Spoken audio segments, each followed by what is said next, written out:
साजिद खान साहब। शुक्रिया जनाब स्पीकर। स्पीकर साहब, एक तो हमारे कबायली इलाक़ों में कारोबार बंद है, बॉर्डर्स बंद है। हालात की वजह से जब हम मुख्तलिफ़ शहरों में आते हैं तो जिस तरह शाहिद भाई ने फरमाया कि मुख्तलिफ़ चेक पोस्टों में हमें तंग किया जाता है। जब हम मुख्तलिफ़ चेक पोस्टों पर रोके जाते हैं तो आप यकीन मानिए स्पीकर साहब कि इस तरह रवैया हमारे साथ इख्तियार किया जाता है जिस तरह हमारे पेशानी पे लिखा होता है कि आप दहशतगर्द है।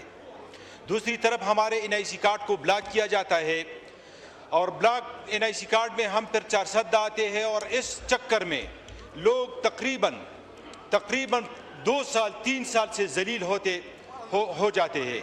तो जनाब स्पीकर, मुख्तलिफ शहरों में जब हम आते हैं तो उधर तो तंग किए जाते हैं।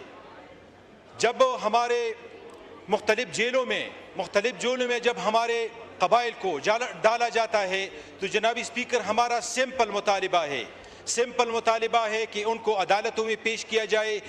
तीसरी तरफ हमारा जो सबसे बड़ा मुतालिबा है वो ड्रोन हमलों में, जो हमारे पहले दौर में जो ड्रोन हमले होते थे, उस दौर में बड़े बड़े जो दहशतगर्द मारे जाते थे। अभी जो लोग मारे जाते हैं तो सिर्फ और सिर्फ खवातीन और बच्चे मारे जाते हैं। तो एक तो हमारे लिए अमन नहीं है, दूसरी तरफ हमारे शहरों में हम पे दरवाजे तंग किए जाते हैं, हमारा जीना मुश्किल किया जाता है, हमारे NIC कार्ड ब्लॉक किए जाते हैं। तो बराए मेहरबानी, इंटीरियर मिनिस्टर तो नहीं बैठा हुआ है, हमारे तहरीक इंसाफ के वर्करों को जेल में डालना, हमारे लीडरों को जेल में डालना, मेरे ख्याल में इस PDM की हुकूमत की सिर्फ एक कारकर्दगी है।